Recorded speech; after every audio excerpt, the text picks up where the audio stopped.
Roxane a finalement compris que, même face à la tristesse, il était possible de trouver un nouveau but. La mémoire d'Antonella continuerait à briller, non pas comme une ombre, mais comme une lumière guidant ses pas, et ainsi, chaque jour qui passait, Roxane se sentait plus forte et plus connectée au monde qui l'entourait. Les mois passeront, et le jardin communautaire de Roxane fleurit. Chaque coin de l'espace reflétait l'amour et le dévouement de tous ceux qui y avaient participé. Les fleurs, avec leurs couleurs vibrantes, attiraient non seulement les habitants, mais aussi des papillons et des oiseaux, créant une ambiance de joie et de sérénité. Les réunions dans le jardin devenaient un rituel, un moment de partage et de souvenir, où les gens venaient raconter des histoires sur Antonella, ses rires et ses luttes. Un après-midi ensoleillé, Roxane organisa un événement spécial pour célébrer le premier anniversaire du jardin. Amis cette famille se réuniront, et l'atmosphère était remplie de rires et de joie. Les enfants jouaient pendant que les adultes partageaient des plats faits maison. Lorsque vint le moment du discours, Roxane monta sur une petite plateforme, le cœur battant. Elle regarda tous les visages familiers et, pendant un instant, sentit la présence d'Antonella à ses côtés. Avec la voix tremblante, elle commença à parler. Si jardin n'est pas seulement un espace où nous plantons des fleurs, qu'est un symbole de l'amour que nous avons les uns pour les autres. Chacun d'entre nous portait la nostalgie d'Antonella, mais elle nous a aussi appris à célébrer la vie et la beauté qui nous entoure. J'espère que nous pourrons continuer à nous soutenir les uns les autres, tout comme elle l'a toujours fait. Les applaudissements résonneront autour, mais Roxane était perdue dans ses souvenirs. Elle pensa à la façon dont leur amitié était devenue une force transformative, non seulement pour elle, mais pour tous ceux qui l'entouraient. À ce moment-là, elle réalisa que, même dans la douleur, il y avait une lumière qui éclairerait toujours son chemin. Après l'événement, les gens commenceront à quitter le jardin, mais Roxane resta un peu plus longtemps, regardant les fleurs qui se balançaient doucement au gré de la brise. Elle s'assit sur l'une des bancs, laissant les larmes couler sur son visage.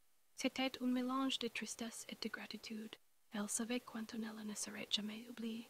À cet instant, Roxane fit une promesse à elle-même. Elle honorerait toujours la mémoire de son amie, apportant amour et bonté au monde, tout comme Antonella l'avait fait.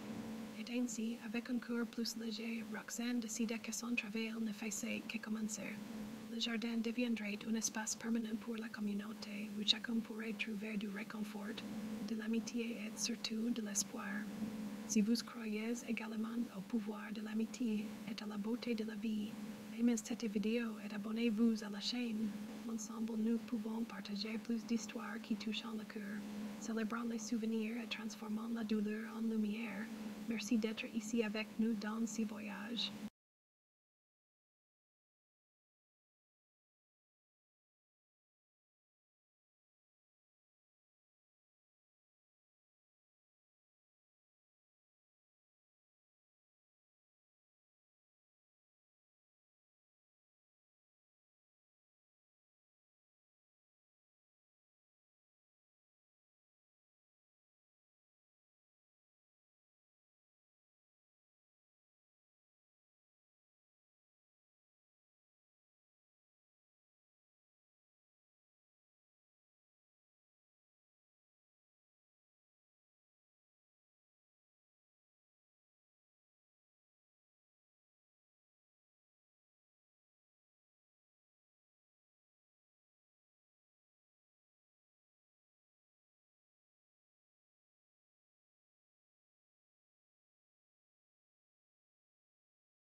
Pourraient-ils parler d'Antonella sans se laisser emporter par la tristesse?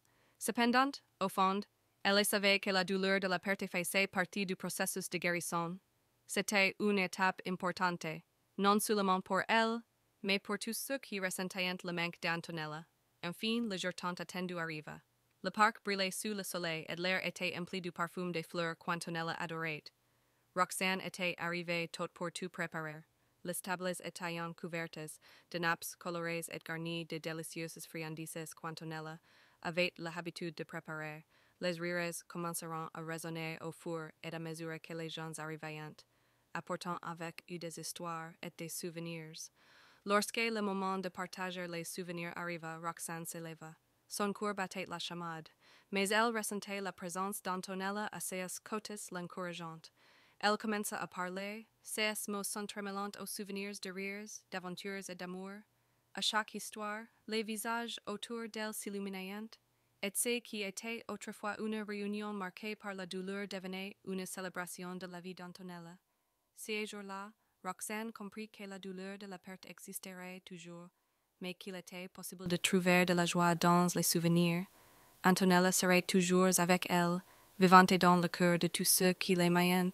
Avec un sourire, Roxane remercia sa amie, sachant qu'en dépit de la nostalgie, elle avait trouvé un nouveau chemin, un chemin d'amour et de souvenirs.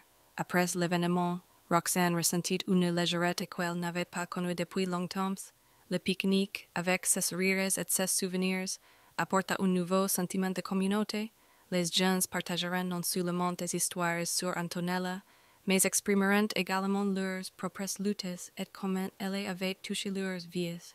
Cette connexion fit réaliser à Roxane que la douleur de la perte n'était pas un fardeau à porter seul. C'était un poids partagé par beaucoup. Dans les jours qui suivirent, Roxane commença à apporter de petits changements à sa routine. Au lieu de s'isoler chez elle, elle décida de s'impliquer plus activement dans la communauté. Elle commença à participer à des groupes de soutien, où elle partageait ses expériences et écoutait les histoires des autres. Cela l'aida à se sentir moins seule et plus connectée aux personnes qui l'entouraient. Chaque nouvelle amitié qui se formait était comme une fleur éclosante dans un jardin, apportant couleur et vie à un espace qui semblait auparavant vide. Elle se souvint aussi de combien Antonella aimait aider les autres. Inspirée par ses souvenirs, Roxane commença à organiser des activités de bénévolat avec ses nouveaux amis. Elle visita des maisons de retraite et aida dans des centres d'accueil pour enfants. Chaque acte de bonté qu'elle réalisait semblait être un hommage à Antonella, une façon de garder vivante la lumière que son amie irradiait. Avec le temps, Roxane réalisa que sa douleur n'avait pas complètement disparu, mais elle avait appris à vivre avec. La nostalgie l'accompagnait encore, mais maintenant qu'était une nostalgie douce, remplie de gratitude pour tout ce qu'Antonella avait représenté dans sa vie. Lors des nuits tranquilles, lorsqu'elle regardait le ciel, elle se surprenait souvent à parler à son amie, partageant ses espoirs et ses peurs. Elle sentait qu'Antonella était là l'écoutant, comme elle l'avait toujours fait. Un soir, alors qu'elle se promenait dans un parc, Roxane trouva une banque sous un arbre majestueux. Elle s'assit et observa les étoiles. C'est alors qu'elle eut une idée, et si elle créait un espace permanent pour honorer la mémoire d'Antonella, un jardin communautaire où les gens pourraient se rassembler, planter des fleurs et partager leurs histoires, un endroit où chacun pourrait sentir la présence d'Antonella dans chaque pétale, dans chaque sourire. L'idée l'enthousiasma. Roxane commença à planifier le jardin impliquant amis et famille dans la création de quelque chose de beau et plein de vie. Tout le monde aida, et chaque fleur plantée était un rappel de l'amour qu'Antonella avait semé dans leurs vies. Le jardin devint bientôt un symbole de... La tristesse était toujours présente, mais elle était maintenant accompagnée d'une légèreté, comme si Antonella lui avait donné la permission d'avancer, de retrouver à nouveau le bonheur.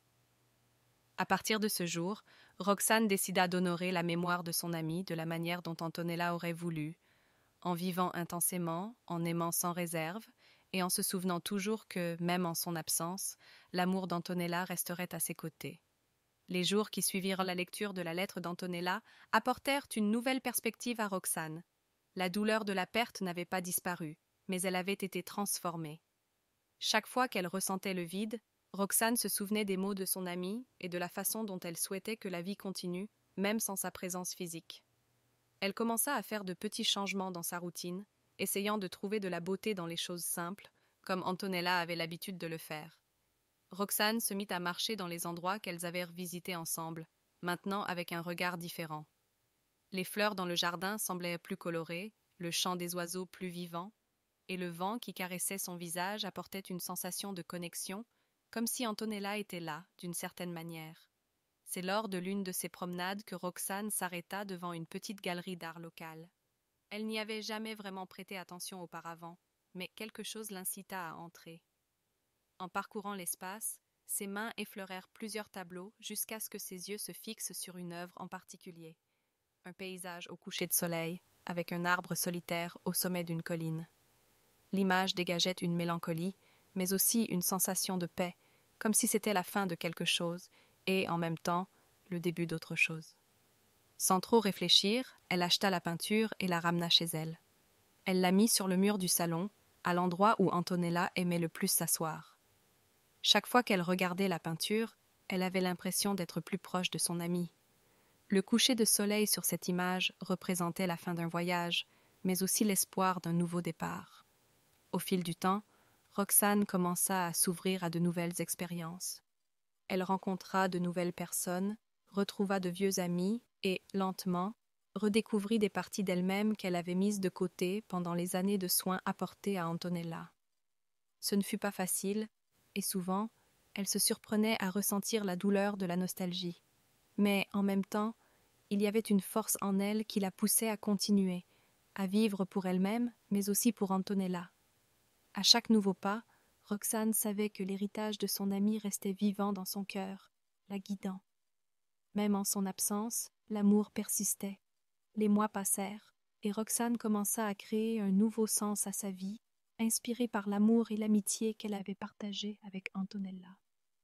Les souvenirs de son amie brillaient comme des étoiles dans le ciel nocturne, toujours présents, même quand ils n'étaient pas clairement visibles.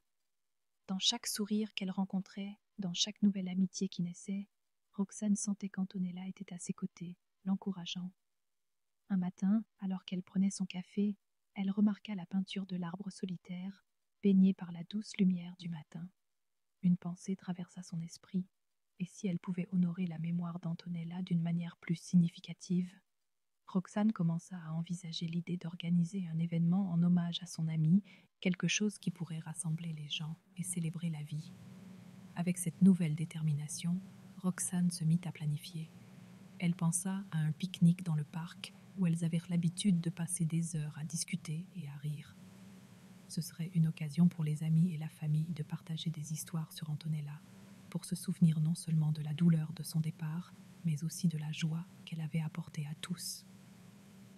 Elle se souvint de combien Antonella aimait la nature, les fleurs, et décida qu'il y aurait un espace pour que les gens... À cet instant, entre le présent et ce qui viendrait, elle partageait quelque chose de plus qu'un lien physique, une connexion qui transcendait la douleur, la maladie et même la mort qui approchait. Au fil des semaines, Antonella devenait de plus en plus fragile. La chambre d'hôpital, qui semblait auparavant si impersonnelle, était maintenant remplie de la présence constante de Roxane, dont les visites quotidiennes étaient devenues le lien qui unissait Antonella au monde extérieur. Les conversations étaient plus courtes, mais toujours pleines de signification. Un jour, lorsque Roxane arriva, elle remarqua qu'Antonella semblait particulièrement tranquille, comme si quelque chose dans son esprit avait enfin trouvé la paix. Elle s'assit à côté du lit, prit la main de son amie, mais Antonella ne dit rien immédiatement. Elle regarda simplement Roxane, avec un regard chargé de toute la gratitude et de l'affection que les mots ne pouvaient exprimer. « Tu sais, Roxane, je n'ai jamais eu peur de partir, » murmura Antonella, sa voix à peine un chuchotement. « Ma peur a toujours été d'être oubliée. Mais toi, tu m'as donné l'assurance que je ne le serais pas. » Roxane inspira profondément, essayant de contenir l'émotion qui s'accumulait dans sa poitrine. « Tu ne seras jamais oubliée, Antonella. Jamais. » Il y avait vérité et douleur dans ces mots, et toutes deux le savaient. Antonella sourit légèrement. « Je sais, et cela me donne la paix, parce qu'à la fin, il ne s'agit pas de combien de temps nous avons vécu, mais de la manière dont nous avons été aimés et souvenus. Et pour cela, je suis reconnaissante. » Roxane serra plus fort la main d'Antonella, sentant le poids de l'adieu s'approcher. La respiration d'Antonella était lente, et sa voix s'effaçait presque, mais sa présence restait intense. Le silence entre elles était réconfortant, comme si les mots n'étaient plus nécessaires. Cette nuit-là, Antonella s'en alla. Roxane était à ses côtés, tenant sa main jusqu'à la dernière seconde, comme elle l'avait promis. La douleur de la perte était inévitable, mais Roxane savait qu'elle avait tenu sa promesse. Antonella s'en alla en paix, sachant qu'elle ne serait jamais seule, et que son héritage vivrait dans les souvenirs de ceux qui l'aimaient. La chambre semblait vide sans Antonella, mais il y avait aussi une sensation de sérénité, comme si le cycle de la vie s'était refermé en douceur. Roxane se leva, regarda son amie une dernière fois et murmura « Adieu, ma chère amie, tu vivras pour toujours dans mon cœur. » Après les funérailles, la vie de Roxane semblait entrer dans une sorte de profond silence. Le vide laissé par Antonella était immense, et même si Roxane savait qu'elle avait tenu sa promesse, le poids de l'absence était écrasant. Retourner chez elle sans les visites quotidiennes à l'hôpital faisait que le monde semblait plus grand, plus froid. Les jours passaient lentement, et les petits souvenirs d'Antonella surgissaient aux moments les plus inattendus. Une musique jouant en arrière-plan, l'odeur des fleurs au marché, ou même un coucher de soleil qu'Antonella aurait apprécié. Un matin, en passant devant la boîte aux lettres, Roxane trouva une enveloppe qu'elle reconnut immédiatement. C'était l'écriture d'Antonella, douce et inclinée, comme si elle était toujours en mouvement. Roxane ouvrit l'enveloppe avec des mains tremblantes et trouva une lettre brève, écrite quelques semaines avant le départ d'Antonella. « Chère Roxane, si tu lis ceci, alors je suis déjà partie. J'ai toujours su que tu serais à mes côtés jusqu'à la fin, car c'est ainsi que tu es, fidèle, aimante et si forte. Je sais que tu vas me manquer, mais je veux que tu saches que je serai toujours avec toi, dans chaque petit moment, dans le vent qui balance les arbres, dans les étoiles qui illuminent le ciel, et dans les rires que tu entendras autour de toi. La vie continue, Roxane, et je veux que tu vives. Je veux que tu trouves de la joie dans chaque jour, même si cela est difficile. Ne laisse pas mon absence voler l'éclat de tes... » Antonella respira profondément, essayant de trouver de la force dans les mots de Roxane, mais la douleur physique et émotionnelle la consumait. Parfois, je veux juste que ça s'arrête, avoua-t-elle, sa voix basse, presque un murmure. Je ne sais plus comment supporter cela. Roxane sentit son cœur se serrer à ces mots, mais elle refusait d'accepter le désespoir qu'elle voyait dans les yeux de son amie. Tu n'es pas seule, Antonella. Je suis là, je serai ici jusqu'à la fin, peu importe ce qui se passe. Les mots de Roxane pénétrèrent le silence lourd entre elles, et Antonella permit finalement aux larmes de couler. Elle n'était pas du genre à montrer sa faiblesse. Elle avait toujours été la plus forte, la plus courageuse. Mais maintenant, à ce moment de vulnérabilité, son masque s'effondra. Roxane se leva et l'étreignit tendrement. Antonella ne résista pas, se laissant aller dans les bras de son amie, qui semblait maintenant être la seule ancre au milieu du chaos que sa vie était devenue. « Je n'ai pas peur de mourir, » dit Antonella, la voix entrecoupée de sanglots. « J'ai peur d'être oubliée, peur de ne rien avoir laissé de moi dans ce monde. » Roxane s'éloigna juste assez pour regarder Antonella dans les yeux. « Tu seras rappelée, non pas à cause de la maladie, mais pour qui tu es, pour tout ce que tu as fait. Tu as laissé beaucoup plus que tu ne le penses, Antonella. Tu ne seras jamais oubliée. » Antonella secoua la tête, luttant encore contre la vague d'émotions. « Et quand je ne serai plus là, qui se souviendra de moi ?» Roxane essuya les larmes du visage de son amie et sourit, un sourire triste mais plein d'amour. « Moi, je me souviendrai, toujours. Et tous ceux que tu as touchés d'une manière ou d'une autre aussi. La vie continue, mais les souvenirs demeurent. Et tu as fait partie de tant d'histoires, de tant de vies. » Les mots de Roxane pénétrèrent profondément en Antonella, apportant un peu de paix, même si elle était momentanée. La fin était proche, elle le savait, mais dans cette étreinte, dans cet instant de vérité, elle sentit que, d'une certaine manière, son héritage resterait. Les jours passèrent lentement, chacun apportant une nouvelle bataille pour Antonella. Elle devenait de plus en plus faible, et les visites de Roxane devenaient la seule constante de sa vie, un fil d'espoir au milieu d'une tempête interminable. Roxane apportait des fleurs, de petits gestes, mais ce qui importait le plus était sa présence silencieuse, qui disait tout ce que les mots ne pouvaient pas. « Comment te sens-tu aujourd'hui » demanda Roxane un après-midi, tenant la main d'Antonella. La faiblesse physique était maintenant évidente, mais il y avait encore une lueur dans les yeux de son amie, comme si, malgré tout, elle luttait pour rester présente. « Un peu plus fatiguée, » répondit Antonella avec un sourire fragile, comme si elle essayait d'adoucir le poids de la réalité. « Mais s'il te plaît, raconte-moi comment va le monde là-bas, comme si j'en faisais encore partie. » Roxane commença à parler de choses triviales, le temps, les arbres qui fleurissaient, les enfants courant dans les rues. Elle savait qu'Antonella voulait entendre parler de la vie, de ce qui continuait même quand tout semblait s'arrêter. C'était une façon de reconnecter son amie avec le monde qu'elle aimait. Alors qu'elle parlait, Antonella ferma les yeux, non par fatigue, mais par paix. Elle écoutait la voix de Roxane comme une mélodie lointaine, un souvenir de la vie qui avait un jour été pleine de couleurs et de mouvements. Et, à ce moment-là, entre des mots doux et des souvenirs silencieux, elle se permit d'accepter ce qui allait suivre. Roxane, merci d'être ici. J'ai toujours imaginé que la fin serait solitaire, mais tu m'as montré que ça ne doit pas être ainsi.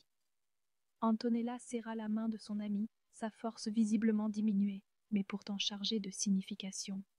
Roxane sentit un nœud dans sa gorge, mais força un sourire. Je te promets que je serai ici, et je tiendrai cette promesse jusqu'à la fin, Antonella. Elles restèrent en silence. Mais Roxane avait une lueur dans les yeux que personne ne pouvait ignorer. Depuis son enfance, elle était toujours connue pour sa bonté, une de ces personnes qui faisaient l'impossible pour aider ceux qui l'entouraient. C'était le genre de femme qui n'avait pas besoin de grand-chose pour être heureuse, tant qu'elle avait à ses côtés ceux qu'elle aimait. Parmi eux se trouvait Antonella, son amie d'enfance, à qui Roxane jurait fidélité pour le reste de sa vie. Les deux grandissaient ensemble, partageant secrets, peurs et rêves. Quand l'une était en difficulté, l'autre se manifestait toujours pour tendre la main. Cela avait été ainsi pendant de nombreuses années, jusqu'au jour où la vie avait décidé de mettre à l'épreuve la force de cette amitié. Antonella commença à s'éloigner, leurs conversations devenaient rares, les rencontres de plus en plus espacées. Roxane, inquiète, essayait de toutes les manières de comprendre ce qui se passait, mais Antonella ne parlait pas. Quelque chose la consumait de l'intérieur, mais elle ne s'ouvrait pas, comme si elle portait un poids qu'elle préférait affronter seule. Roxane sentait que quelque chose n'allait pas, mais elle décida de donner de l'espace à son amie, croyant qu'Antonella reviendrait la chercher quand elle serait prête. Cependant, le temps passa, et le silence entre les deux s'intensifia. Jusqu'à ce qu'un jour, Roxane reçut une lettre, écrite à la hâte, comme si les mots avaient été arrachés de force à Antonella. Sur le papier, elle révélait qu'elle était gravement malade et qu'elle avait décidé de s'isoler pour ne pas inquiéter personne. Roxane sentit le sol s'effondrer sous ses pieds. Comment Antonella pouvait-elle affronter tout cela seule? À ce moment-là, Roxane comprit que l'éloignement n'était pas un choix, mais une peur. Antonella ne voulait pas que son amie voie sa fragilité, elle ne voulait pas que la maladie soit le dernier lien entre elles, mais Roxane ne l'accepterait pas. Elle prit la lettre et sortit de chez elle, déterminée à retrouver Antonella et à lui montrer que certaines choses dans la vie ne s'affrontent pas seules, que, aussi difficile que cela puisse être, la vraie amitié ne s'efface pas avec le temps ni avec la douleur. Roxane arriva chez Antonella le cœur battant. Le silence y était lourd, comme si chaque mur gardait la douleur qu'Antonella essayait de cacher. Elle hésita un instant, mais savait qu'elle ne pouvait pas faire marche arrière. Elle frappa fort à la porte, espérant que son amie répondrait. Des minutes passèrent, et rien. Elle essaya encore une fois, appelant le nom d'Antonella d'une voix tremblante. Ce n'est qu'alors que la porte s'ouvrit lentement. Antonella était différente. Ses yeux, autrefois pleins de vie, semblaient éteints. Le sourire qui illuminait toujours son visage n'était plus qu'une ombre. Roxane sentit une boule se former dans sa gorge en la voyant ainsi, mais elle essaya de ne pas le montrer. Elle savait que ce n'était pas le moment pour les larmes. Sans rien dire, Antonella fit de la place pour que Roxane entre. Les deux s'assirent à la table de la cuisine, au même endroit où elles avaient tant de fois partagé des rires. Mais maintenant il n'y avait qu'un silence gênant. « Pourquoi ne m'as-tu pas dit plus tôt ?»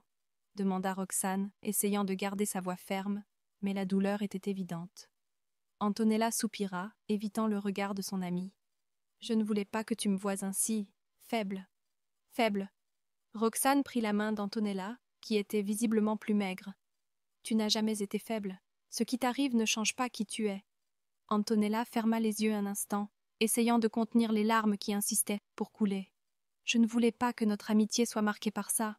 Je voulais que tu te souviennes de moi comme j'étais, pas comme je suis maintenant. » Roxane serra sa main plus fort. « Je me souviens de qui tu es, peu importe ce qui arrive, et tu n'as pas à traverser cela seule. » Pendant un moment, les deux restèrent en silence, ressentant simplement le poids de tout cela. Roxane savait qu'Antonella avait peur, non seulement de la maladie, mais aussi de ce qui allait suivre. Et, à ce moment-là, tout ce qu'elle voulait, c'était pouvoir alléger la douleur de son amie, même en sachant qu'elle ne pourrait pas changer ce qui se passait.